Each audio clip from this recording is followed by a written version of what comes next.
Hey, welcome to another one of these music discussions we're doing here on the Vyratik page. This week we're talking about the Marmozets, their first album, The Weird and Wonderful Marmozets. You look fucking ridiculous. I'm sorry.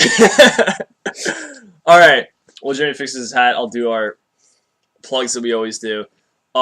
Sunday nights, 10:30 EST till about midnight, possibly later, depending on how we feel. Is our radio show titled Bloody Beat Boops, named for the glorious Bob Refo. The glorious Bob Refo. Anyway, that's the thing that we do every week over at wjtb.njt.edu. If you like our Facebook page, I will just spam the fuck out of that link on Sundays. So Yeah, your news feed will be fucked. yeah. It's not that bad. I'll promise cookies every now and then. I do deliver, except for that only 3 people claimed them last time, and I gave them cookies. Well, yeah, I'll do like a couple posts that day, about the show, and I'll probably say like what we're doing, just normally like how we feel, what we want. We also have an Instagram. I don't know if you said that already. I didn't. We don't have an. We have an Instagram. I didn't say it yet. Yeah. All right. Well, we have one. It's just Vyratik, I believe. We post pictures. There's a picture of my socks on there. I have the same socks. That's gross. Yeah, it's mostly just us posting ridiculous shit and indie things, you know. It all pertains to music. The usual. I mean, if you know us, you've come to expect this. Oh yeah. Yeah, so that's about all the shameless whoring and advertising that I have to do.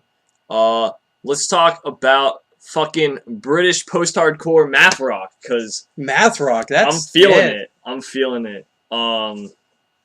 We don't come across too many math rock bands in our travels. And by travels I mean basement. But like the one that we're in right now. Oh shit! Oh, did we give away the secret? This is our secret base of operations. We're in a basement. Yeah. So basically, yeah, I don't know. I don't really listen to a lot of math rock. I don't know why though. Like I really should, because I love weird and crazy time signatures. What you know about 7/4? What you know about 7/4, motherfucker, is basically the way I had to describe math rock to somebody one time, because they're like, "The fuck is math rock?" But yeah, because people are like, "Do you just like? Is it just like 2 + 2 = 4?" No, that's the way I thought it was at first. Yeah, no, it's just screaming crazy fucking time signatures. I love it. Back when I played in the band, I always loved when they used weird time signatures. We didn't really go that crazy with it. I think like the weirdest thing I ever did playing music was shifting from 6/8 to 5/4 to 4/4, all within like a 10-second like kind of fill. It was. And if you want to hear it, you can check it out on his MySpace. Hold on. MySpace.com/TTD. Together through distance. I don't think that one was ever recorded. Oh, shit. I don't think that one's recorded. If you want to hear Dave's band at some point in your life, you go to MySpace.com/together through distance. I think that's what it is. It is. And his face is fucking red. Through is spelled THRU. I was in high school once. What? No. Let's start in middle school. It's glorious to me. I love it. I don't know. Anyway, back to British post-hardcore math rock. Yes. This is the first math rock band that I've gotten into since Sound of Animals Fighting. Like I just don't have anything in between. Yeah, no. Sound of Animals. Fall of Troy? I used to not really. Not really. Not really. A little bit sometimes. But the number 12 Looks Like You is like the heavier side of math rock. I'm pretty sure they have a song that's in 11/4 or something like that. Something ridiculous. I don't know. But I don't know. I just love weird time signatures, and I really should listen to more math rock. And Marmozets reminds me of that. It's like, yo, why the fuck aren't you listening to math rock right now? And then like I'll just throw on Marmozets and I'll get some caffeine in my system. And I'm like supercharged work mode, like ready to get shit done, and it's amazing. It's really, I don't know. Yeah, the album came out in September of 2014, and our friend Brandon, who makes his way into every fucking video without even knowing it, That's or he because does he know gives us all the music. He was like, "Yo, guys, check out Marmozets. I'm super into it." And honestly, take Haley Williams, make her the lead singer of Sound of Animals Fighting, and then make her scream really loud and almost sound like a guy. And you got Marmozets. Yeah, no. Her vocals. Becca McIntyre is the vocalist. She's got a good singing voice, and her screaming is fucking legit. It's amazing. She's really good, and kind of like it caught me off guard. Like when I first heard it, I was like, oh yes, because I don't listen to enough bands like female vocalists, especially female screamers. I don't come across that very much, and when I find a band that has good female vocals, especially good female screaming vocals, I'm just like, oh yes, this is nice. This is A+. A++. But This album reached the number 3, peaked at number 3 on the UK rock chart. I don't know what that means. I like British rock. They did well. They did well in the UK. You like British voices too. I love everything to do with British voices, and I don't know if that's a weird thing to say, because like I think most Americans feel that way though. But it's not like a weird obsession with Britain. It's just most musicians that have British accents I enjoy. You know, I really like Enter Shikari. I really like Ed Sheeran. I really like Marmozets, and I really like Mr. Polska. But that's not British. That's why I started this video with my hat on the side, because I like Mr. Polska. We might talk about Mr. Polska. I don't know yet. To be announced if Mr. Polska discussion will happen, but it's for another time. A couple favorite songs off of this album. There was one single. It was "Captivate You." That song was the first one I heard. That was fucking amazing. Becca really shows her range in vocals in the cleans. And there's not too much screaming in "Captivate You." Yeah. But the song before it, which was actually a single from 2012, which is on one of their EPs, it I don't know what the name of the EP was. They've been a band since 2007. Didn't come out with a full-length album until 2014. They got a bunch of music before the first full-length album. But Born Young and Free, she does a lot of screaming. Like, a lot. And that one's... especially the breakdown in that one. Holy shit. Oh my god. It took both me and Dave aback a little bit when we heard the breakdown. Just so you know, flapping your arms as if they are bird wings is the international sign for breakdowns. Yep. And now you know. Now you know. Jesus, like just oh my god, the Born Young and Free, just that breakdown is so sick, and I gotta find the name of the other song. Her screams are just they're powerful.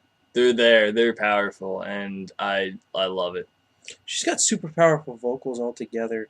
You know, I love her cleans. I'm now controlling music on your phone. And she I forgot what I was gonna say. The lyrical content too is, you know, of a band that is coming of age. You know, Born Young and Free, Captivate You. A lot of it is just very coming of age style, almost pop punk-esque in the, you know, I want friends sort of deal, and I want freedom, and I want to get out of my hometown, and I want to tour the world, and I want to do all this, that, and the other thing. Yeah. So lyrically we can connect to it. It's just the way we did connect to it was musically, and how talented each of them are as an individual. Oh yeah, they're great. they really are. And they show that off. This is what I've been looking for this whole time. I'm sorry, I seem distracted, but I'm looking for the song. Whoa. You know, I have it up on my phone if you just want to look at that. I got it already. Don't tell me how to live my life. Okay. This song starts with a V. Vyratik. The song Vyratik, super mathy at the beginning, super heavy vocals, and it really showcases all of their talents individually, and as a band, what they're capable of. And I think that song is the pinnacle of this album. I wouldn't say it's my favorite, but it is definitely um, the best. If you're gonna pick one song to see what Marmozets is all about, I would show you Vibe Tech. Yeah, that one's super mathy, and it really brings that out. I don't know. I feel shitty because I like one of the singles the best. That happens to me sometimes. I always feel bad that I do that. Us and our indie cred, we can never pick the singles as our favorite song. I really like the Born Young and Free. I just love that. Mostly because when that breakdown hits, I just lose my shit. Mm-hmm. It's just so good. Yeah, but the other single, Captivate You, is also very good. Captivate You and I think Hit the Wave are both pretty chilled out compared to the rest of the album. Mm-hmm. But the end of the album seems to taper off a little bit. It does. It's not like crazy heavy, but it's still heavier than most stuff. But all the way through, top to bottom, very good album. Dave can't turn it off. No, I like the last. I guess like since a couple days ago, like this past week before this was recorded, like whenever I was just in studio, like working on projects, it was just all right. Headphones on, knock back half of an amp, and just put on Marmozets and just fucking. I was just going. It was just like I was focused and I was just getting shit done and I felt awesome. But then I just wouldn't sleep because I drank a lot of caffeine and I was really pumped from the math from the math rock. From the math. And I just had the adrenaline and the caffeine and it was just like, well, guess I'm not sleeping for 48 hours. Cool. Hey, it happens. You know, I would love to see them live. Unfortunately, their show with The Used is sold out right now. I sent that to Jimmy. I'm like, yo, we gotta go see Marmozets. And Brandon was like, yeah, that sold out like a while ago. And we're like, fuck. Just a little late to the party on that one. Yeah. I mean, it's all good though. We'll see. Because we're gonna go see La Dispute, Title Fight, Hotelier. We're gonna go see that. And it was gonna be like a couple weeks before that. And if you follow us on Instagram, you'll see all the pictures. Yeah. Sorry, shameless work. This is just. This doesn't have like as deep of a meaning as a lot of the other albums that we've talked about to me. Yeah, it's definitely a surface album. It's good. I love it. It's a kid in a candy store for us. We love this album because it's cool. Like there's no other way to say it. It's fucking good. It's fucking cool, and it's different than a lot of the other stuff we've been listening to lately. You know what else has been different than a lot of the other stuff we've been listening to lately? Oh yeah, Mr. Polska. Mr. Polska. And on that note, I think we're gonna. I actually have one last thing to say. He has one last thing to say. The only other thing I have to say is like a